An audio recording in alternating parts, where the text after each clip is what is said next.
20 лет назад этот район Осло был самым загрязненным во всей Норвегии. Здесь была портовая зона, кораблестроительный завод, покрышки в воде плавали. В 2006-м городские власти решили, что здесь нужно все почистить, чтобы можно было просто купаться, гулять и наслаждаться жизнью. Мы приехали в Норвегию, чтобы посмотреть, как страна может тратить налоги своих граждан.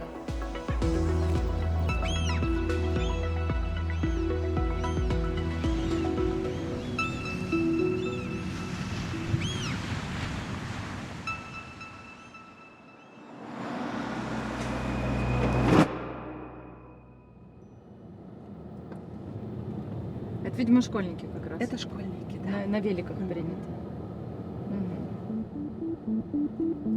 Марина переехала жить в Норвегию 20 лет назад. Я когда переехала, это было не Осло, это было западное побережье, город такой Ставангер. И вот из этой интенсивной, какой-то наполненной конфликтами и стрессом жизни я попала совершенно в какой-то другой мир, в какую-то туристическую рекреационную зону, как говорится.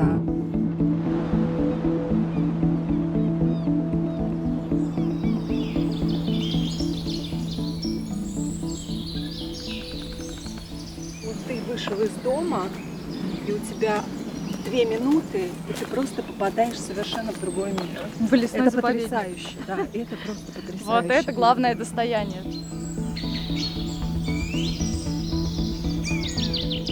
Несоя, Маринин остров, недалеко от столицы.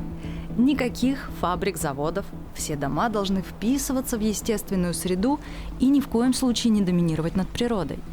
Воздух, он какой-то уникальный, он даже какой-то сладковатый, вот как мне кажется. Я такого воздуха, вот это ощущение, которое ты получаешь, у меня такого не было нигде. То есть вот воздух. Воздух, Первое, что да. вы запомнили, так это и Первое — остается. воздух, да, и так это остается. Вот это какая-то свежесть.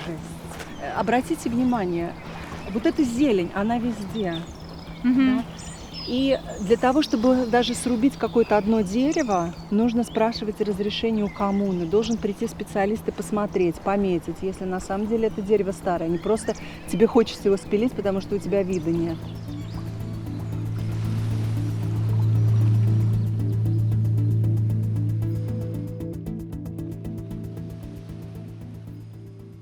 Это такой классический норвежский бутерброд. Угу. Отлично. Сначала росточки надо погрызть. Прям остренькие.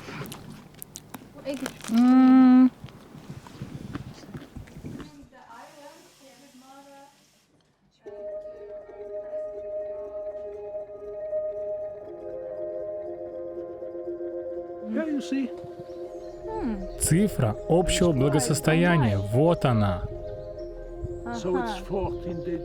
Итак, это 17, почти 18 миллиардов.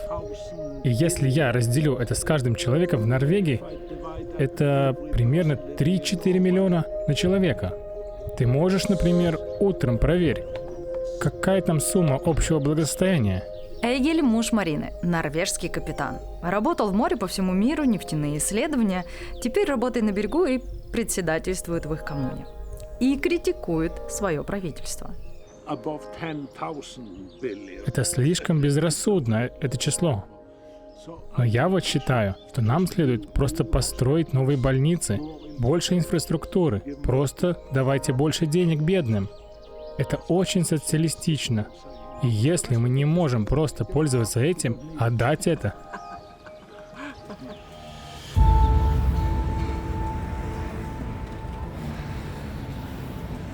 Хай! Добрый день, приятно познакомиться. Приятно познакомиться. Очень извиняюсь за задержку. Нет, все нормально. Это замечательное место. Эрланд Трюгве Гримстад, статс-секретарь Министерства финансов Норвегии. Встретился с нами в городском сквере возле парламента, чтобы рассказать, как его страна распределяет налоги граждан. Правительство как раз сейчас корректирует годовой бюджет. Годовой бюджет вообще принимается осенью. Затем мы предлагаем некоторые актуальные изменения в мае. Самая большая корректировка сейчас, к сожалению, это резкое увеличение оборонных расходов. Еще возросшие энергетические расходы, помощь беженцам. Все вместе мы оценили в 60 миллиардов норвежских крон дополнительных трат. Но обычно у нас есть средства резервного фонда, но мы можем использовать только до 3% от стоимости нефтяного фонда каждый год. Это своего рода лимит, который у нас есть. И если бы нам не пришлось тратить сейчас эти 60 миллиардов крон на расходы, связанные с Украиной, мы могли бы потратить их на другие вещи. На больницы или дома престарелых или инфраструктуру. Но у нас дополнительные расходы из-за бессмысленной войны не значит, что вдруг окажется меньше денег на больницы по сравнению с прошлым годом. Их будет меньше по сравнению с тем, что могло бы быть. В далеком 1953-м здесь уже был принят первый закон о бедных. Еще в 50-е прошлого века Норвегия объявила себя государством всеобщего благосостояния. У Норвегии есть государственный нефтяной фонд. Государство инвестирует деньги от нефтедобычи по всему миру. Фонд владеет долями в 9228 компаниях в 70 странах. Это крупнейший в мире фонд национального благосостояния. Идея в том, что это нефтяной фонд поколений. Вот есть 3% от прибыли фонда. Это то, что мы считаем возможным тратить ежегодно. Но сам фонд должен сохраняться. Чтобы наши дети, дети детей, их внуки, многие будущие поколения, чтобы имели этот фонд как резервный источник их благосостояния. Вот этот ресурс нефть и газ, мы преобразовали его в своего рода возобновляемый финансовый источник энергии.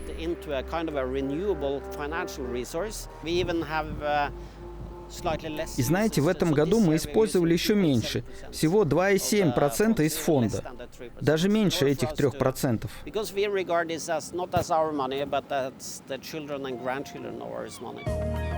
Базовая, то есть минимальная государственная пенсия, примерно 1700 евро в месяц.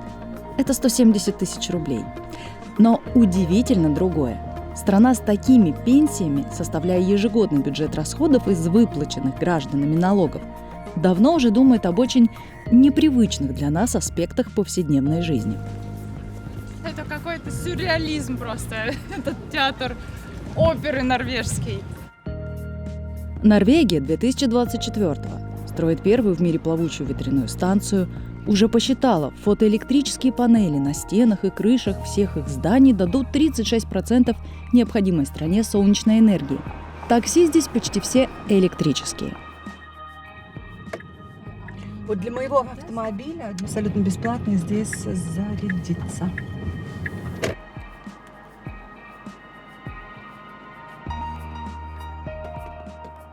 В 1990-м, когда мало кто вообще думал об электрокарах, о массовом производстве не было и речи, норвежское правительство задумало полностью отказаться от бензиновых двигателей к 2025-му. Заряжается. Буквально за 40 минут можно зарядить 80%. Эту станцию Марина нам просто показала, вообще она заряжается дома. Установка домашних зарядок субсидируется, 20% затрат государство берет на себя. У нас 2 автомобиля в семье, 2 электрических автомобиля. Мы платим 1000 крон, это 100 евро в месяц.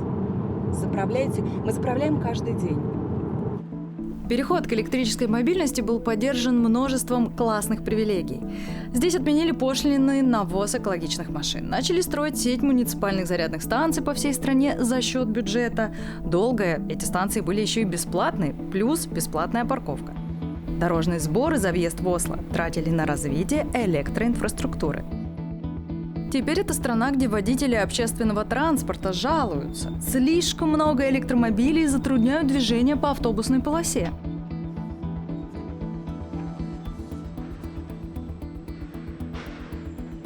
Послушайте, как звучит строительная площадка в Осло.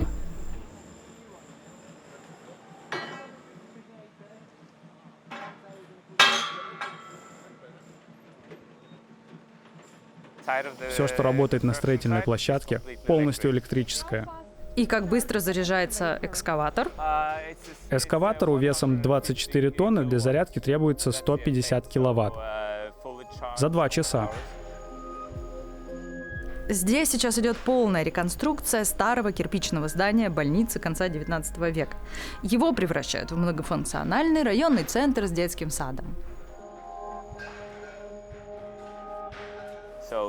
Чтобы использовать этого гиганта, нам пришлось построить временную подстанцию, которая требует около 700 киловатт. Компрессор, который мы используем, чтобы сделать скважину, подключен прямо к высоковольтной сети. Нам действительно нужно было очень крепко подумать, как это сделать, и все должно было быть готово к моменту его прибытия.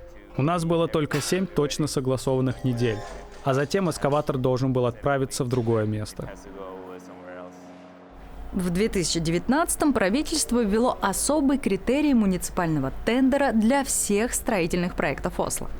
Использовать тихое оборудование и без выбросов углекислого газа. А начиная с января 2025 года все бензиновые машины должны быть электрическими. Подрядчики, выполняющие проект и тендер, должны доказать, что могут предоставить электрическое оборудование. А возможно ли уже найти все типы строительной техники вот в электрическом варианте? Мы это сделали. Ну хорошо, а если какая-то компания решит построить что-то вот именно сейчас, они тоже найдут такое оборудование? Большинство машин, и некоторые из машин здесь, это единственные в Норвегии. Это, конечно, сложно, но очень интересно, потому что нужно действительно думать. Нужно искать новые решения, планировать вперед, считать. Ага, эта техника появится в январе следующего года? Хорошо. Конечно, иногда это может немного расстраивать, когда видишь, что можно было бы использовать что-то обычное. Но пока мы смогли, сделали все на 100% электричеством. Я очень доволен результатом, и это потрясающе. У них, у правительства, такие же амбиции, как и у нас. Мы действительно хотим работать с нулевыми выбросами в атмосферу.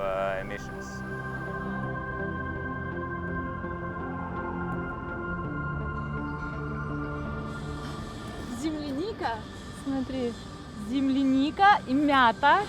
Но вот, честно говоря, такого я еще не видела. Они сажают кусты земляники прямо в Осло специально.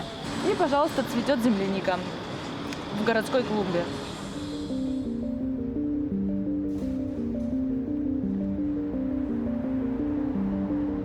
Это мониторинг качества воздуха. Вот тот зеленая лампочка – это сенсор качества воздуха. Другой внизу слева считает трафик машин, пешеходов и велосипедистов. Зачем это вам? Но это исследовательский проект. Идея заключается в том, что у нас есть 15 мониторинговых точек, чтобы видеть, как мелкомасштабно распространяется загрязнение воздуха. И здесь у нас был особый интерес. Эта дорога была закрыта для движения транспорта около года назад. Нам важно видеть, как меняется состав воздуха в этом районе. И останавливая движение здесь, автомобили находят другой путь. У нас также есть сенсоры на других дорогах в этом районе, чтобы видеть изменения. Сити-менеджеры хотят однажды сделать Осло климатически чистым городом прогулочного стиля жизни. Всевозможные датчики, эксперименты, изучение качества воздуха – это только часть решений на пути к их цели. Здесь уже идет внедрение проекта по улавливанию углерода на крупнейшем мусоросжигательном заводе. Будут ловить СО2 и перевозить его на хранение в глубокое морское хранилище. С 2026 года планируют так делать. Здесь живет очень много людей. Мы хотим дать им больше пространства на самом деле и возможность быть на улице.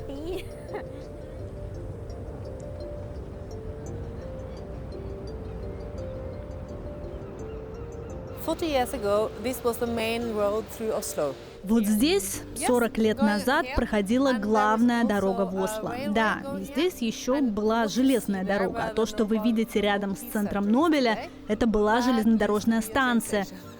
Потребовалось 15 лет удаления верфи. Транспорт был перенесен в туннель под этим местом. Хотели убрать трафик из центра города и открыть вид на фьорд. Как вы видите, у нас тут есть фьорд. Он великолепен.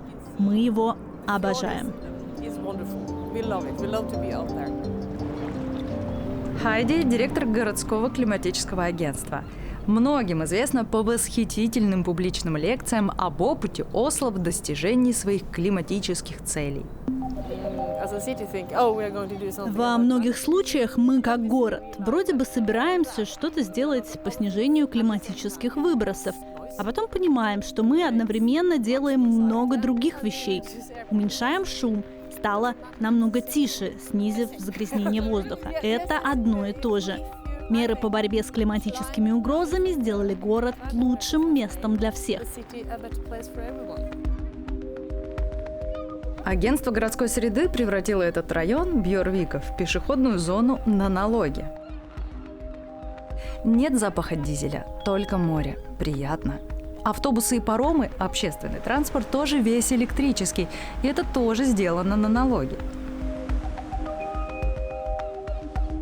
Нефтяная страна, но почти 100% производимой в Норвегии электроэнергии от солнечных, ветряных и гидроэлектростанций, а излишки они еще продают в ЕС. Европейские цены на электричество, но цены на бензин здесь выше. У нас уже есть и электрические тяжелые транспортные средства. 30% всех новых больших машин, купленных в Осло в этом году. Вы это как-то субсидируете? У государства есть инновации и мотивации, чтобы таких электромашин стало еще больше. Мы как мотивацию используем закупки, как это делается на строительных площадках. Теперь есть правило. Все, что будет поставляться муниципальным организациям, должно быть доставлено транспортом с нулевым выбросом вредных газов СО2. Они должны адаптироваться. Мы просто говорим, хотите доставлять нам, используйте транспорт без СО2. Поскольку мы являемся крупным покупателем, мы смогли изменить стандарты. Мы уже предупредили, что налог на выбросы СО2, который у нас и так самый высокий в мире, будет еще расти до 2000 крон в 2030 году. Мы предупредили уже об этом. Все предсказуемо, чтобы вы могли выбирать свой инвестиционный бюджет и какое топливо использовать. Пока мы верим, качество воздуха, где живут люди, на самом деле чрезвычайно важно. Это качество жизни. Многие из наших людей живут в городах, дышат каждую секунду. И мы стараемся обеспечить как можно больше мер, чтобы воздух, которым они дышат, стал настолько хорош, насколько это возможно. Налоги – это основная часть их бюджета. И да, они здесь высокие, но зарплата повара и пожарного в Норвегии одинаковы, примерно 4500 евро. Семейный врач – 6500, воспитатель в детском саду – 3600, библиотекарь – 3900 евро в месяц. Примерно. Основной налог для физических лиц – подоходный, обязаны оплачивать все. На 2024 он 24%. Прогрессивная шкала, есть льготы.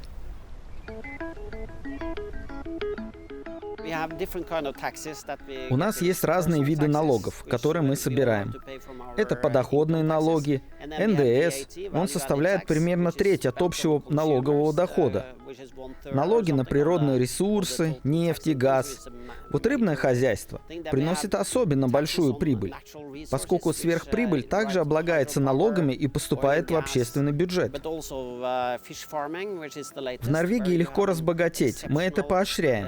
Но когда вы добиваетесь успеха, мы также ожидаем, что вы вернете что-то обществу через справедливую налоговую систему.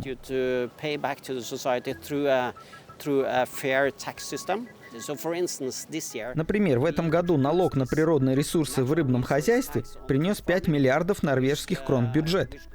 Мы использовали 3 миллиарда из этих средств на снижение стоимости детского сада. Вот так часть сверхприбылей от рыбного хозяйства теперь идет на благо общества. Когда у меня был первый ребенок много лет назад, стоимость была в 3 раза выше.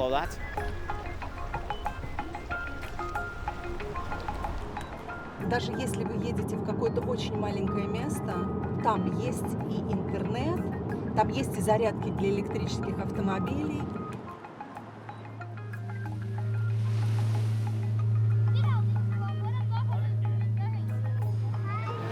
А вот это предложение для детей, которые живут на острове, вот это футбольное поле. А дальше мы видим баскетбольное поле, скейт-парк, теннисный корт крытый.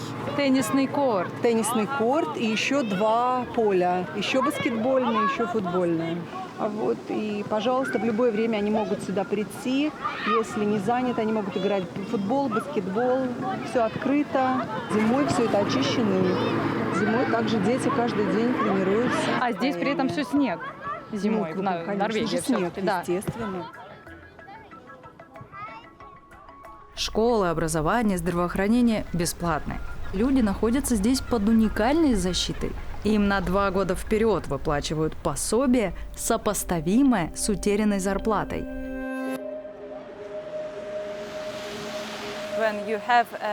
Когда говорят «Норвегия имеет экономику благосостояния для людей», вот это что значит? Да, Норвегия — это государство благосостояния. Государство благосостояния означает, что совсем не должно зависеть от вашего дохода или от вашего банковского счета. Имеете ли вы доступ к медицинской помощи? Могут ли ваши дети ходить в школу? В какую именно? Можете ли вы поступить в университет или заниматься чем-то другим? Это не должно зависеть от вашего экономического положения. Все это должно быть доступно бесплатно.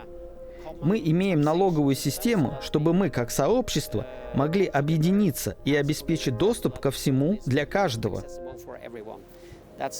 Вот что мы называем государством благосостояния.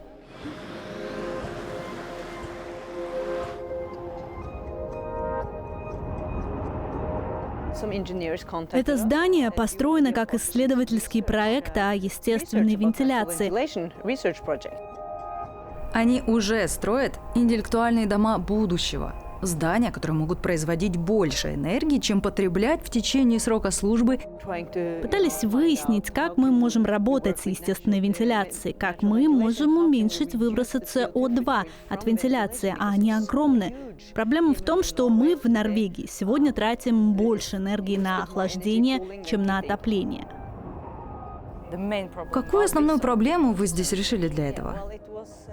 Основная проблема была старых технологий. Мы решили избавиться от всей механической вентиляции в офисном здании.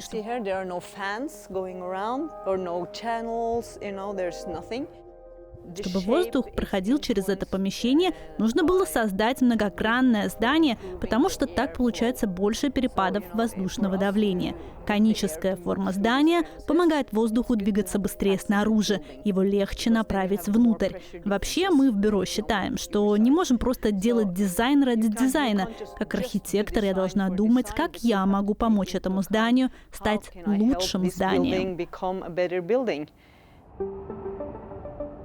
Энн представляет сообщество норвежских архитекторов новой волны. Суть их философии дизайна звучит очень просто. Пространство определяет форму. А энергия для отопления, охлаждения и вентиляции здания Vertical Nidalen вообще не закупается. Пол и стены нагреваются снизу из термальных источников, и внутри стен есть трубки отопления. Ночью стены отдают все тепло. Холодная вода уходит обратно в землю. Затем снова скважины закачивают воду в подвал, и она идет вверх. Насосы работают от электроэнергии, от фотоэлектрических панелей. Система замкнутого цикла автоматическая. И никаких дров или газового отопления. Никакой энергии с выбросами СО2 этим зданиям не надо. И бетон с низким уровнем выбросов. Вот почему мы видим открытые бетоны и клетки на потолке. Это ключ к естественной вентиляции, потому что везде вокруг есть крошечные датчики, и датчики общаются с датчиками снаружи, и они говорят, что температура не очень хорошая или качество воздуха не идеальное, и в таком случае проветривание открывается автоматически. Создание таких инновационных зданий тоже поддерживается правительством через фонд исследований и разработок. Это вот глиняная стена. Она сделана из глины. 50 сантиметров глины. И глина на самом деле очень хороший распределитель тепла, и она намного легче бетона, и она намного более устойчива. В этом умном здании есть и офисные этажи, и жилые квартиры. Это роскошь, такое здание. Нет, мы называем это низкими высокими технологиями. Здесь не так много технически сложных вещей. И нам хотелось бы делиться этими технологиями. Здесь нет никакого копирайта. Мы хотим, чтобы многие могли делать так же. It's amazing. Oh my. If I have 3 million euros. 3 million. So, Not crowns, right? Not crowns. Ну, в общем, если бы у меня было 3 миллиона евро, я бы принимала душ вот с таким видом на норвежские фьорды в городе Осло и самого умного здания в этом городе. Божечки. This is the most expensive one because it's the penthouse one. А вот что значит жить в такой квартире? Well, it means that like we have the. Ну, это значит, что у вас здесь есть отопление в полу, тонкий слой деревянного пола, потому что риэлторы думали, что люди не готовы иметь бетонный пол. У вас есть открытый бетонный потолок, как видите, и открытые бетонные стены, конечно. Вы не должны стелить ковер по всему полу, потому что от него терморегуляция нарушится. Если вы положите его здесь, вы испортите микроклимат этой части квартиры. Будет холоднее или теплее, чем надо. Еще каждая квартира видит фьорд, большие окна. Возможно, максимальная у нас высота потолка — это 3,1 метра. И это настоящая роскошь для Осло. Apartments in Oslo. Черные крыши здесь не любят. Любят зеленые с насекомыми, потому что они впитывают воду вместо того, чтобы собирать и сливать ее в канализацию.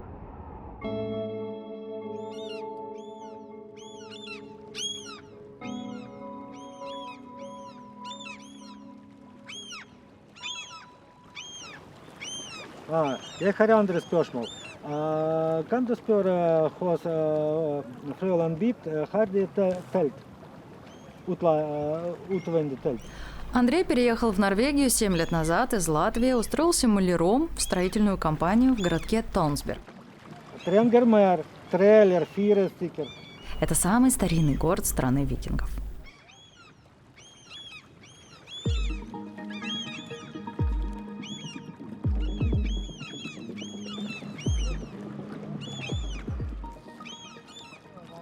Мусорка на солнечных батареях, она сигнализирует, когда он наполнится, чтобы мусорщики приехали и забрали мусор. А если ты здесь не платишь налоги? Вот это они как, заметят? В смысле, работаешь и не платишь налоги? Ну, допустим. А здесь такого невозможно. Почему? Тут вообще не принято платить кому-то в конвертах. Ни зарплату, ни взятки, тут такого вообще нет. Потому что когда идет годовой отчет, они видят все твои расходы в магазинах, твои путешествия на самолеты, траты на бензин, они все это видят. Потому что банки отправляют отчеты. Да, ты можешь не составлять декларацию годовую, они тебе сами ее присылают. Тебе только надо расписаться, что все правильно. И сами же за тебя считают налоги. Я последние 3 года я вообще не проверяю. Они прислали декларацию, я расписался и отправил им назад. И все. А сколько у вас, например, налогов получается? Ну, я не знаю, там 50% зарплаты забирают. Нет, 25%. Подождите, это меньше, чем в Латвии. Да. Серьезно? Да. И это уже все равно со всеми страховками, совсем. Просто совсем. Страховки за меня директор платит. Есть понятие зарплата в час. Вот каждый день это идет автоматически в бухгалтерию, и потом все эти часы суммируются. Вот у меня зарплата 285 крон в час, я отработал 181 час, хотя обычно работает 150. Вот это я получил 51 тысячу. И вот налоги я заплатил 15 тысяч. То есть нет никакой половины, там ничего. Вот чистыми я получил 37 тысяч.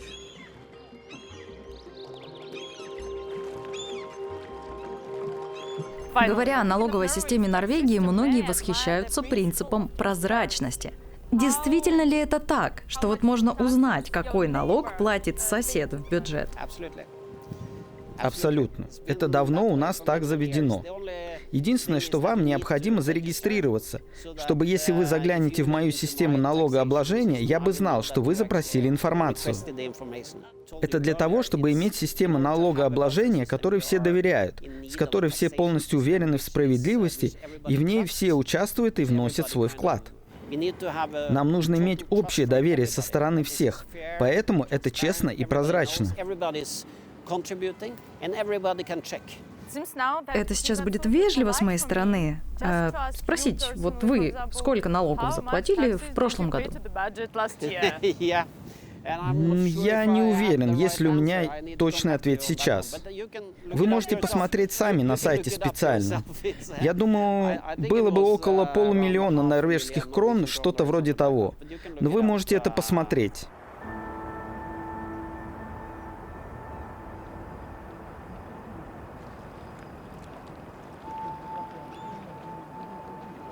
А если отпуск? Также в этой программе автоматически идет отпускные мои деньги. Вот это отпускные деньги за прошлый год, которые я получу в этом отпуске в июле. А вот это то, что у меня уже копится на следующий отпуск. И вот получается, в июле я получу 59 000 отпускных. Я в прошлом году был в Болгарии, отдыхал. Я в Португалии отдыхал. Ну, а в этом году вы уже придумали, куда поехать? В этом году жена говорит, давай копить все-таки, может, на квартиру. Но у нее то хочет копить на квартиру, то говорит, молодость моя проходит, мы все-таки куда-то поедем. Или опять, ей очень Болгария понравилась. Ну, через Францию, правда, поедем. Через Бельгию поедем, Голландию, Францию. Опять тур такой на машине. Попутешествовать. По замкам, по дворцам. При этом вы работаете в строительной отрасли, в малярном деле. Обычный маляр, да. А жена? Уборщица.